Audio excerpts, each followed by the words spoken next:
नमस्कार मित्रांनो, लग्नानंतर होईलच प्रेम या मालिकेच्या 12 भागामध्ये मित्रांनो आजचा भाग सुद्धा त्यांनी खूप छान जबरदस्त दाखवलेला आहे. जेव्हा आता इकडे मोहित्यांच्या घरामध्ये लॅपटॉप चार्ज करायच्या निमित्ताने आतमध्ये घुसतो आणि त्याने नंदिनी बरोबर जी काय धमाल घातली ती खरोखरच बघण्यासारखी आहे मित्रांनो. आणि इकडे रम्याने तर डायरेक्ट गुरुजींना फोन लावून त्यांच्याकडून ते सगळं काही वदवून घेतलेलं आहे काव्यासमोर. आणि तेव्हा काव्याला ते ऐकल्यानंतर की बाबा रम्याचं आणि पार्थचं लग्न होणार आहे असं गुरुजींनी सांगितलेलं ऐकल्यानंतर तिला खूप मोठा धक्का बसलाय मित्रांनो. आणि असं सगळे काही आजच्या भागामध्ये घडलेलं आहे. तर चला आजच्या भागाला आपण सुरुवातीपासून बघूया. आता गुड्डू इथे तिच्या पिंकी बरोबर बोलत असतो आणि तेव्हाच जीवा आता तिकडे हर्षदा सोबत बोलत असतो आणि ती हर्षदा आता जीवाला म्हणते व्हिडिओ कॉल करावा लागेल. तर जेव्हा म्हणतो अगं व्हिडिओ कॉल करायला लागेल काय सांगतेस, अगं पण मी त्या अवस्थेमध्ये नाहीये. ठीक आहे बरं ठीक आहे मी करतो मॅनेज असं म्हणतो, फोन ठेवून देतो आणि म्हणतो अरे बाप रे आता या अवतारात व्हिडिओ कॉल म्हणजे कसं मॅनेज करू मी. आणि त्यानंतर तो गुड्डूकडे बघतो आणि त्याला म्हणतो अरे ओ गुड्डू, पिंकी भाभी को हमारा नमस्ते बोलो और जल्दी इधर आओ, इकडे इकडे वांग्या लवकर ये. तर तेव्हा तो गुड्डू पिंकीला सांगतो वो जीवा भैया है वो हमको बुला रहे हैं, हम बाद में बात करते हैं असं म्हणून तिला 2-3 फ्लाइंग किस देतो. आणि तेव्हा जीवा ते बघत असताना वैतागतो आणि म्हणतो अरे पप्प्या कसल्या देत बसलाय, ये लवकर इकडे ये. तर तेव्हा गुड्डू पळतच त्याच्याजवळ येतो. तर जेव्हा म्हणतो अरे बाबा ये लवकर ये लवकर ये आणि माझा ब्लेझर घेऊन ये, ब्लेझर आण लवकर. तर तेव्हा गुड्डू त्याचं ब्लेझर लगेचच त्याला देतो. तर जीवा तर त्याला म्हणतो अरे पटकन एक काम कर, मला बसायला काहीतरी घेऊन ये, जा जा पटकन काहीतरी आण जा. तर तेव्हा आता गुड्डू तिथून पळत सुटतो आणि तो डस्टबिनच घेऊन येतो. तर तेव्हा जीवा म्हणतो अरे हे काय आणलंयस तू, कचऱ्याचा डबा आणलास. तर तेव्हा गुड्डू त्याला म्हणतो अरे भैया जीवा भैया ये कचरे का डबा नाही आहे, ये है टेबल असं म्हणून तो कचरा त्यातला सगळा खाली टाकतो. तर जीवा त्याला म्हणत असतो अरे वांग्या हे काय करतोयस. तर जीवा त्याच्यावरती बसायला तयार होतो आणि एकाची खुर्ची करतो आणि एकाचं टेबल करतो. आणि आता गुड्डूला म्हणतो अरे लवकर लवकर लॅपटॉप घेऊन ये जा लवकर. आणि तेव्हा गुड्डू त्याला लॅपटॉप आणून देतो आणि जेव्हा जीवा लॅपटॉप ओपन करतो तर त्याची बॅटरी लो झालेली असते. आणि जीवा तर खूप वैतागतो आणि म्हणतो अरे यार याला पण आत्ताच कोमात जायचं होतं, अरे याची बॅटरी लो आहे आणि पॉवर बँक घे लवकर असं म्हणतो आता गुड्डूला सांगतो. आणि तेव्हा आता गुड्डू लगेच पॉवर बँक सुद्धा आणून देतो. आणि जेव्हा जीवा आता त्याची पॉवर बँकला तो लॅपटॉप कनेक्ट करतो तर तेव्हा ते पॉवर बँक सुद्धा लो असतो आणि आता तो जास्त जाम वैतागतो. तर तेव्हा आता गुड्डू त्याला म्हणतो ये भी डाऊन हो गई. आणि त्यानंतर घराकडे बघतो आणि म्हणतो अरे जीवा भैया हाच तर चांगला चानस आहे, तुम्ही आता घरामध्ये जावा आणि बाबूजींना सांगा माझा चार्जिंग संपला आहे, म्हणजे ते तुमच्या लॅपटॉपचा चार्जिंग संपला आहे. तर जीवा म्हणतो अरे वाईंग्या मला घरात घुसता येऊ नये म्हणूनच सासरी बुवांनी तुला कामावरती ठेवलंय ना आणि तू त्यांच्याशीच बैमानी करतोयस. तर गुड्डू म्हणतो ये बात तर बरोबर आहे जीवा भैया, पण तुम्ही मला जे नमक खिलावला आहे ना त्याच्याशी मी कसा बेमानी करणार, पण तुम्ही जे मला स्वतःच्या हाताने अंडा खिलवला आहे ना त्याच्यावर मी कुछ ज्यादा हीच नमक चिडकून खाल्लेला आहे. तर तेव्हा जीवा म्हणतो असं म्हणतोयस, बरं मग ठीक आहे. आणि आता घराकडे बघत म्हणतो नंदिनी या बहाण्याने का होईना मी तुझ्या घरात पुन्हा गृहप्रवेश करतोय. तर आता इकडे त्यांनी परत देशमुखांच्या घरामधला सीन दाखवलेला आहे आणि काव्याला बघितल्यानंतर पार्थ तर फ्लॅट झालेलाच असतो, पण आता इकडे मानेनी सुद्धा तिची तारीफ करू लागते, म्हणते सुंदर सुंदर दिसत आहे माझी सुनबाई, सुनबाई नंबर 1 आणि 1 नंबर झालाय ग तुझा मेकओव्हर. तर तेव्हा काव्या म्हणते माझी सासू 1 नंबरी असेल तर मग ही सुनबाई 10 नंबरी असायला नको का. तर तेव्हा मानिनी म्हणते हो ग हो बाई तू लाखात 1 आहेस आणि तुला आल्या गेल्याची भूताखेताची कोणाचीच नजर लागायला नको ग असं म्हणून तिची नजर सुद्धा काढते. तर तेव्हा काव्या म्हणते अहो काय तुम्ही पण आई, आणि असं या दोघी बोलत असतात म्हणजे पार्थच्या समोरच बोलत असतात आणि पार्थ एकदा काव्याकडे बघत असतो एकदा मानिनीकडे बघत असतो. तर काव्या तर पुढे म्हणते काय काकू तुम्हाला असं नाही वाटत का जरासं तुमचं चुकलंय, सगळ्या भूताखेतापेक्षा स्पेशली एकट्या चेटकिनीची नजर लागायला नको असं म्हणायला हवं होतं ना, असं ती जरासं तिरकस रम्याकडे बघत बोलते. नाही पण ठीक आहे तुम्हीच माझी दृष्ट काढलेली आहे ना, आता माझ्या सुखाला कोणाचीही दृष्ट लागणार नाही असं परत ती रम्याकडे बघत बोलते आणि म्हणते नाहीतर काय मी आहे नाही आणि माझा हात, असं रम्याला ती आता इनडायरेक्ट धमकी सुद्धा देते. आणि रम्याला आता राग येऊ लागतो मित्रांनो. तर रम्या तर तिला म्हणते तुझा रोख ना मला चांगलाच कळतोय काव्या, बघूनच घेईन मी तुला असं म्हणून ती आता तिथून रागारागात निघून जाते. तर पिहूला सुद्धा ते कळलं असतं आणि पिहू म्हणते रम्याताईची कशी मज्जा झाली. तर मानिनी तिला एक फटका मारते आणि तुमचं काय आता इथे, चला तुम्ही जावा इथून, प्रॅक्टिस करायची ना तुम्हाला असं म्हणून त्या दोघींना तिथून घालवून देते. आणि त्यानंतर आता पार्थ सुद्धा तिथून चाललेला असतो. तर मानिनी आता त्याला थांबवते आणि म्हणते अरे तू तर सांगितलंच नाहीस की कशी दिसते काव्या. तर आता पार्थ काव्याकडे बघतो म्हणजे त्याला तर सारखं बघायचं असतं काव्याकडे आणि तो आता रागात असल्यामुळे तो बघत नसतो. पण अखेर आता तो बघतो मानिनीने सांगितल्यामुळे. तर त्यानं बघितल्यानंतर काव्य लगेच लाजायला लागते. तर पार्थ म्हणतो त्यांना सांगावं यापेक्षा ना IASच्या अभ्यासाकडे लक्ष द्या. तर काव्य पार्थला म्हणते, "अहो धनी तुम्ही माझ्याकडे लक्ष द्या ना. मग बघा माझ्या परीक्षेचा निकाल कसा लागतो ते." आणि हे दोघे असं बोलत असतात. इतक्यातच आता आशाताई तिथं येते आणि ते सगळा काही पसारा बघून म्हणते, "अरे बापरे! एवढं पेपर्स कोणी पाडले? आत्ताच तर मी घर साफ केलं होतं." तर पार्थ सांगतो,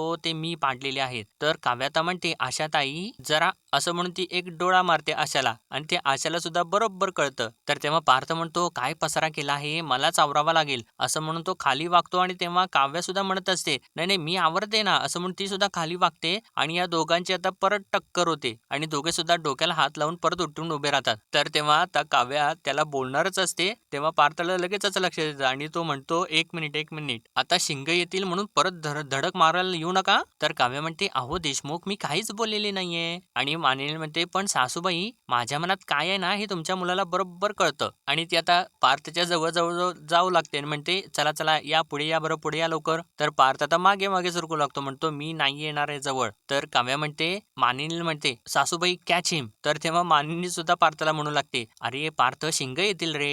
तर तेव्हा पार्थ म्हणतो, "हे बघा काय करताय तुम्ही, मला सोडा." तर काव्या त्याच्या एकदम जवळ जाते आणि म्हणते, "अहो धनी हा माझा डायलॉग आहे, चला चला लवकर चला." तर पार्थ नाही नाही असं म्हणून मागे सरकत असतो तर इकडून मागून मानिनी हसत असते. तर काव्या तर त्याला म्हणते, "जितकं दूर जाल ना तितकं जवळ यायला लागलं देशमुख." तर पार्थ म्हणत असतो, "म्हणजे काय?" तर तेव्हा काव्या तर त्याची एकदम झटकन कॉलर पकडते आणि जोराची टक्कर त्याला देते आणि म्हणते, "म्हणजे वाघाचे पंजे." असं म्हणून ती मोठ्याने हसू लागते. तर मानिनी सुद्धा हसत हसत आता तिथून निघून जाते. तर तेव्हा आता काव्या सुद्धा जात असते आणि जाताना आपला पदर पार्थच्या तोंडावरून फिरवून जाते. तर इकडे मोहितेंच्या घरी आता नंदिनी पंखा साफ करत असते. तर तेव्हा धनंजय फोनवरती बोलत बोलत येत असतो, "हो आज मी ऑफिसला येत नाहीये." आणि नंदिनीला तो विचारतो आता, "अगं हे काय झालं नंदिनी, तू का करतेस ही कामं?" तर नंदिनी सांगते, "अहो आपल्या मावशींच्या पायाला लागलंय ना, मग म्हणलं त्यांना कुठे त्रास देऊ, आपणच करूयात म्हणून मी करत आहे." तर धनंजय म्हणतो, "अगं पण तुझा तोल जर गेला तर तुला सांभाळणार कोण?" तर इतक्यात आता शारदा तिथं येते आणि म्हणते, "आपले जावई बापू आहेत ना ते सांभाळायला, नंदिनी पडली तर ते सावरतील ना." तर तेव्हा नंदिनी आता चिडते थोडीशी आणि धनंजयला म्हणते, "बाबा मला थोडासा हात द्या." असं म्हणून ती खाली उतरते आणि म्हणते, "बाबा मी ना माझ्या रूम मधला पंखा पुसायला जाते." असं म्हणून ती रागारागात स्टूल उचलते आणि तिथून निघून जाते. तर धनंजय आता शारदावरती ओरडू लागतो, म्हणतो, "कशाला बघितलंस का तू, उगीच कशाला त्याचं नाव काढतेस नंदिनी समोर, तिला आवडत नाही कळत नाहीये का तुला, आणि मला सुद्धा हे आवडलेलं नाहीये." तर इतक्यातच आता हे दोघे असं बोलत असतात म्हणजे जीवावरूनच ते भांडत असतात. तर तेव्हा जीवा आता तिथे येतो आणि म्हणतो, "एक्सक्यूज मी." तर धनंजय आता अगोदर चिडलेलाच असतो आणि त्याला बघून अजून जास्त चिडतो आणि म्हणतो, "तू आत कसा काय आलास, मला न विचारता आतमध्ये येतोस, आणि तू आलासच कसा, सोडलं कोणी तुला आतमध्ये?" तर तेव्हा जीवा बाहेरच्या दिशेने बोट करतो तर धनंजय आता अरे गुड्डू गुड्डू करत बाहेर जातो. तर तेव्हा आता हा जीवा शारदाजवळ जातो आणि म्हणतो, "हे असे काय ते, आणि सकाळी सकाळी खातात काय एवढं, हे म्हणजे एवढी एनर्जी येतेच कुठून यांच्यामध्ये?" तर शारदा म्हणते, "हल्ली ना तुम्हाला बघूनच त्यांच्या अंगामध्ये काहीतरी संचारतं." तर धनंजय आता परत फिरतो आणि येतो, म्हणतो, "काय काय बोलताय, काय बोलताय माझ्याबद्दल?" तर जेव्हा म्हणतो, "अहो सासरी बुवा काही नाही, तुमच्या तब्येतीची चौकशी करत होतो. आता तुम्ही काय मला नीट सांगणार आहात का?" तर शारदा म्हणते, "बर जावई बापू त्यांचं राहू द्यात, मला सांगा तुम्हाला काय हवं आहे?" तर जेव्हा म्हणतो, "अहो माझ्या लॅपटॉपची चार्जिंग संपली हो." तर धनंजय विचारतो, "एरवी कुठं लावता चार्जिंगला?" तर जेव्हा सांगतो, "पॉवर बँकला लावतो. पण सध्या ना पॉवर बँकची सुद्धा चार्जिंग संपलेली आहे. प्लीज थोडं थोडं चार्ज करू का?" तर तेव्हा धनंजय म्हणतो, "का काय झालं, तुझ्या त्या डार्लिंगचं कौतुक करत असतोस ना व्हिडिओज मध्ये, मग तिला सांग ना त्याची व्यवस्था करायला." तर तेव्हा जीवा आता हसतो आणि म्हणतो, "हा काय सासरी बुवा माझ्या रिक्षाची कौतुक करताय तुम्ही, डार्लिंग वगैरे म्हणताय तिला, म्हणजे व्लॉग्स बघता वाटतं तुम्ही सासरी बुवा, हा हा." तर धनंजय ओरडतो, "बास, तुझ्या फालतू गोष्टी बघायला आणि तुझ्याशी हुज्जत घालायला माझ्याकडे वेळ नाहीये. आत्ताच्या आत्ता बाहेर हो, आधी तू बाहेर हो चल, आणि जाताना तू तुझी ती खटारा रिक्षा घेऊन जा, निघ इथून तू, नाहीतर पोलिसांना बोलविना मी." असं तो म्हणत असताना जीवाता अहो सासूबाई करत असतो. तर शारदा धनंजयला म्हणते, "अहो हे काय करताय, जीवा आपले जावई आहेत, नंदिनीचा नवरा आहे तो. नंदिनी जशी तुमची लेक आहे ना तशीच ती माझी सुद्धा लेक आहे. तिच्या आयुष्यातले सगळेच निर्णय तुम्ही एकट्याने नाही घेऊ शकत. तिच्या लग्नाचा निर्णय हा तुमचा होता आणि ते लग्न टिकवण्याचा निर्णय माझा आहे. तेव्हा जेव्हा जीवाला कसली सुद्धा गरज पडतील ना तेव्हा तेव्हा ते घरी येतील आणि तुम्ही चिडणार नाही आहात." तर धनंजय ओरडतो थोडंसं, म्हणतो, "उगीच ना त्याची ढाल बनू नको, शांत राहा. तर शारदा म्हणते नाही राहणार आणि तुम्हाला ना माझं ऐकावंच लागेल. नाहीतर मी घर सोडून जाईन. तर धनंजय म्हणतो अगं शारदा काय चाललंय तुझं? ठीक आहे तुम्हाला काय करायचंय ते करा. मी बाहेर जाऊन येतो असं म्हणून तो आता शारदाच्या समोर त्याचं काही चालत नाही आणि आता तो तिथून निघून जातो. तर तेव्हा जीवा लॅपटॉप खालीच ठेवतो आणि ते सगळं बघून शारदाला चक्क दंडवतच घालतो आणि म्हणतो सासूबाई सासूबाई क्या बात आहे सासूबाई. अहो तुम्ही तर डायरेक्ट ब्रह्मास्त्रच काढला हो बाहेर. काय बोललात हो काय बोललात. म्हणजे तुम्ही बायका हे जे काही घर सोडून जाईन हे बोलता ना तेव्हा ते कसलं गोड दिसता हो तुम्ही. म्हणजे नवरे नाही म्हणूच शकत नाहीत असं म्हणून तो मोठमोठ्याने हसू लागतो आणि त्यानंतर तो एकदम म्हणजे वेगळ्या मूड मध्ये जातो आणि थोडासा सॅड होतो आणि म्हणतो पण माझी नंदिनी तिने फक्त धमकी नाही दिली हो, ती खरंच घर सोडून माहेरी निघून आली. तर शारदा म्हणते संसाराला खूप वर्ष झाली ना की मग ही धमकी फारशी काम करेन असे होते. कारण नवऱ्यांना सुद्धा माहिती असतं की आम्ही कुठे सुद्धा जाणार नाही. पण संसार जेव्हा नवरा असतो ना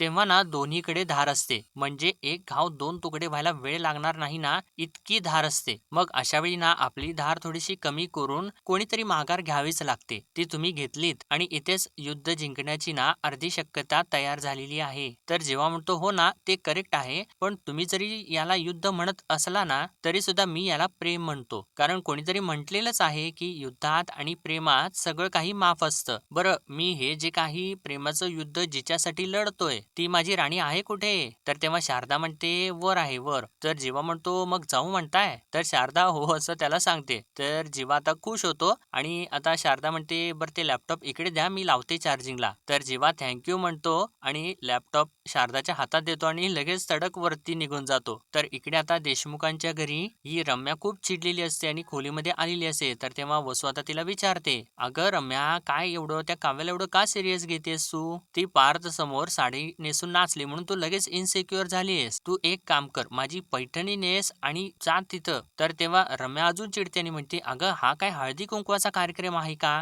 म्हणे की बाबा पैठणी नेस. तर वसू म्हणते राहिलं. तर रम्या म्हणते अगं आई तुला थोडासा तरी सिरियसनेस आहे का? तुला कळतंय का ती काव्याना पार्थला पटवण्याचा आपलं करण्याचा एकही चान्स सोडत नाहीये. पहिल्यांदा बॅग भरून घरात आली, नंतर तो कुठला फडतूस बोका घेऊन आली आणि आता स्वतः तयार होऊन त्या पार्थच्या समोर समोर फिरते. अगं अशाने ना त्या दोघांचं परत जुळेल. तर वसू तिला म्हणते अगं तू बावळट आहेस का ग जरा? किती हायपर होतेस तू रम्या? मला एक सांग काव्या हे जे काही सगळं करते त्याला पार्थ पॉझिटिव्हली रिॲक्ट करतोय का? तर रम्या म्हणते अगं पॉझिटिव्हली रिॲक्ट होत नाहीये पण तो निगेटिव्हली सुद्धा रिॲक्ट होत नाहीये. ती जेव्हा म्हणत होती ना की मी कशी दिसते वगैरे तर तेव्हा पार्थ ना असं टक लावून तिच्याकडे बघत उभा होता आणि त्याने पटकन नाही म्हणायला हवं होतं ना. तर वसू थोडीशी हसते आणि तिला म्हणते अगं रम्या मला माहिती आहे आता तुझ्या मनासारखं काही सुद्धा घडत नाहीये. पण बाळा यापुढे ना सगळं काही तुझ्या मनासारखंच होणार आहे. गुरुजी काय म्हणाले होते विसरलीस का तू? आणि आता वसूने असं म्हटल्यानंतर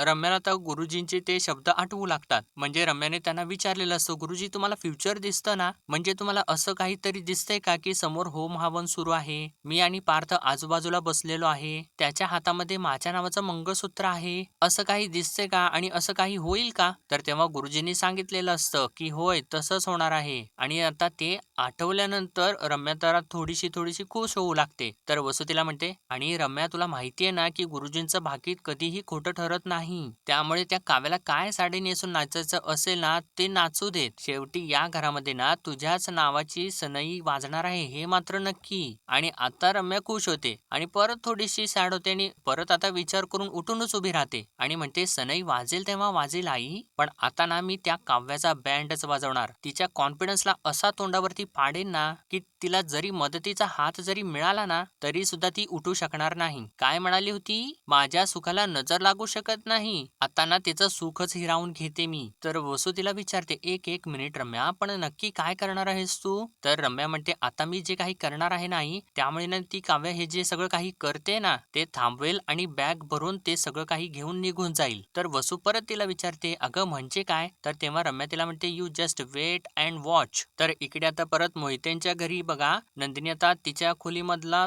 तो पंखा असतो तो साफ करत असते आणि तेव्हा जीवा हळूच दरवाजा उघडतो आणि दरवाजा उघडून तो दरवाजाला टेकत टेकत टेकत नंदिनीकडे एकटक बघत असतो आणि तेव्हा दरवाजाचा जोराचा आवाज होतो आणि तेव्हा नंदिनी मागे वळून बघत नाही आणि म्हणते बाबा बाबा काही हवाय का तुम्हाला? म्हणजे तिला वाटत असतं की धनंजय तिथं आलेला आहे. तर आता जीवा धनंजयच्या आवाजात बोलू लागतो. म्हणतो, "नाही, नाही, मला काही नको आहे. तू तुझं काम सुरू ठेव. आणि हो, त्या जीवाकडे अजिबात लक्ष देऊ नकोस. तो अतिशय वाईट आणि विकृत मुलगा आहे." तर तेव्हा नंदिनी आता मागे न बघताच बोलू लागते. म्हणजे तसं आता धनंजयच्या आवाजात जीवाने बोलल्यानंतर तिला थोडंसं वाईट वाटतं आणि ती म्हणते, "नाही बाबा, तसे ते मनाने खूप चांगले आहेत." आणि तेव्हा तिनं असं म्हटल्यानंतर जीवा तर डोक्यालाच हात लावतो आणि खूप खुश होतो. तर तेव्हा जीवा तर परत धनंजयच्या आवाजात पुढे बोलू लागतो. म्हणतो, "अगं मनाने चांगला, अगं काय बोलतेस तू? त्याने तुझा छळ केला, तुझ्याशी खोटं वागला, तुझ्यावर रागवला, चिडला, तुला रडवलं अगं." तर नंदिनी म्हणते, "नाही हो बाबा, त्यांनी मला हसवलंय सुद्धा खूप. हां, कधी-कधी दुखावलंय." तर तेव्हा जीवा आता त्याच्या आवाजात बोलतो, "दुखावलंय ना कधी-कधी, त्यासाठीच तर सॉरी म्हणायला आलोय ना." आणि आता नंदिनीला जीवाचा आवाज ऐकल्यानंतर तिला धक्का बसतो आणि ती एकदम धक्क्याने मागे वळून बघते आणि म्हणते, "तुम्ही?" तर आता जीवा एकदम मागे सरकतो आणि त्याच्या धक्क्याने फॅनचा स्विच ऑन होतो आणि फॅन जोराने फिरू लागतो आणि तेव्हा नंदिनीचा तोल जातो आणि नंदिनी "जीवा, जीवा" असं म्हणत असते. तर आता जीवा बरोबर पुढे येतो आणि तिला वरच्या झेलतो आणि तिला गोल गोल गोल फिरवू लागतो. तर नंदिनी म्हणत असते, "जीवा काय करताय तुम्ही? सोडा, सोडा मला सोडा." तर तेव्हा जीवा आता थांबतो आणि नंदिनीच्या डोळ्यामध्ये बघू लागतो आणि तेव्हा नंदिनी सुद्धा जीवाच्या डोळ्यामध्ये बघते आणि हे दोघे सुद्धा आता एकदम एकमेकांच्यात हरवून जातात. आणि आता मस्तपैकी मित्रांनो इथे रोमॅन्टिक सीन थोडासा दाखवलेला आहे आणि इतक्यातच आता शारदावरती येत असते आणि "अगं ये नंदिनी" म्हणत असते. तर जीवा आता हसतो आणि नंदिनी त्याला म्हणत असते, "तुम्ही मला सोडा हो खाली, आई येत आहे इकडं वरती." तर तेव्हा जीवा म्हणतो, "असू देत गं, त्यांना माहिती आहे आपण नवरा बायको आहे ते." तर नंदिनी त्याच्यावरती ओरडते, "मी तुमची कोणीही नाहीये, तुम्ही मला आधी खाली सोडा." तर तेव्हा इतक्यातच आता शारदा तिथं येते आणि त्या दोघांना असं बघून लगेचच आपलं तोंड मागं फिरवते आणि म्हणते, "सॉरी, सॉरी, सॉरी. मी काही सुद्धा बघितलेलं नाहीये. मी वळले बरं, लगेचच वळले बरं." तर नंदिनी आता त्याच्यावरती चिडत असते. म्हणते, "तुम्ही मला खाली सोडा, प्लीज खाली सोडा." तर शारदा म्हणते, "असू देत गं नंदिनी, तसंही मगाशी मी म्हणालेच होते, की नंदिनी जर पडली ना तर जीवा येतीलच सावरायला." आणि खरंच आले. तर आता परत नंदिनी चिडत असते जीवावरती, "तुम्ही मला खाली सोडा बरं, अगोदर खाली सोडा." तर आता जीवा म्हणतो, "बरं, बरं, ठीक आहे. Okay, okay." असं म्हणून तिला खाली उतरवतो. तर तेव्हा नंदिनी आता शारदावरती चिडते. म्हणते, "अगं आई, आई इकडे बघ. मी स्वतःला सावरू शकते." आणि जीवाला म्हणते, "आणि तुम्ही इथं काय करताय?" तर तेव्हा जीवा म्हणतो, "काही नाही गं, चार्ज व्हायला आलोय. आय मीन अगं लॅपटॉपचं चार्जिंग संपलं होतं म्हणून आलो होतो." तर नंदिनी म्हणते, "तुम्ही आधी बाहेर व्हा, बाहेर व्हा आधी." असं म्हणून त्याला ढकलत, ढकलत, ढकलत बाहेर काढू लागते. तर शारदा तिला अडवत असते. म्हणते, "अगं नंदिनी काय करतेस हे? असं नको करूस." आणि असं यांचं आता या सगळं काही चालू असतं. तर इकडे परत आता त्यांनी देशमुखांच्या घरामधला सीन दाखवलेला आहे. पार्थ आता त्याचं ऑफिसचं काम करत बसलेला असतो आणि थोडंसं तो आता बाजूला बघतो आणि गालातल्या गालात हसू लागतो आणि तेव्हा त्याला आता डोळ्यासमोर काव्या दिसत असते म्हणून तो गालातल्या गालात हसत असतो आणि तिने ती नेसलेली सुंदर साडी वगैरे तिचं स्माईल वगैरे सगळं काही त्याला डोळ्यासमोर दिसत असतं आणि इतक्यातच आता मित्रांनो परत ते 16 डिसेंबर वाले फोटोज त्याला दिसू लागतात. त्याच्या डोळ्यासमोर अचानकपणे येतात आणि तो आता मनातल्या मनात म्हणतो, "त्या गोष्टीचा शोध तर अर्धवटच राहिलेला आहे. जेव्हा काव्याने त्यांचे पर्सनल फोटोज कुठे ठेवलेले होते?" जर समजा फॉर अ मिनिट असं म्हटलं, रम्या आणि वसु आत्याने हे जर केलं असेल, तर त्यांना या गोष्टी मिळाल्या कुठून? आणि ही अशी गोष्ट आहे की मी ज्याबद्दल ना सरळ-सरळ जीवा आणि काव्याला विचारू सुद्धा शकत नाही आणि मलाच ऑकवर्ड होईल. असा तो सर्व काही मनातल्या मनात विचार करत बोलत असतो आणि इतक्यातच मानिनी तिथे येते आणि पार्थला हाक मारते. तर तो त्या विचारातच हरवून गेलेला असतो आणि त्याचं लक्ष मानिनीकडे नसतंच. तर मानिनी आता आतमध्ये येते आणि म्हणते, "काय रे पार्थ, अजूनही स्वतःच्याच विचारांमध्ये अडकलायस?" तर पार्थ आता म्हणतो, "काय आहे ना, माझ्याकडे लक्ष द्यायला माझ्या आई-वडिलांच्याकडे वेळच नाहीये. काय आहे ना, सध्या काव्या जास्त जवळची आहे, त्यामुळे माझं मलाच बघावं लागेल." तर मानिनी म्हणते, "अगो बाई, असं आहे का? म्हणजे मी आता काव्याशी बोलतेय म्हणून तू आता माझ्याशी बोलणार नाहीस का?" तर पार्थ म्हणतो, "आई, तुला जर का असं वाटत असेल की मी तुझ्याशी बोलावं, तर मग काव्याला निघून जायला सांग. तुझं ऐकतील त्या." तर मित्रांनो आता असं पार्थ इथे बोलतो आणि आजचा भाग इथेच त्यांनी संपवलेला आहे आणि पुढील भागामध्ये आपण पाहणार आहोत. आता रम्या मुद्दामून इथे काव्याच्या समोर गुरुजींना फोन लावते आणि त्यांना म्हणते, "गुरुजी, तुम्ही मागं मला म्हणाला होतात की माझं आणि पार्थचं लग्न होईल म्हणून." तर तेव्हा आता इकडून गुरुजी सांगतात, "होय, मी जे भाकीत केलेलं आहे ना, तसंच तुझ्या आणि पार्थच्या बाबतीत घडणार आहे रम्या." आणि ते ऐकल्यानंतर तर इकडे काव्याला धक्काच बसतो आणि ती एकदम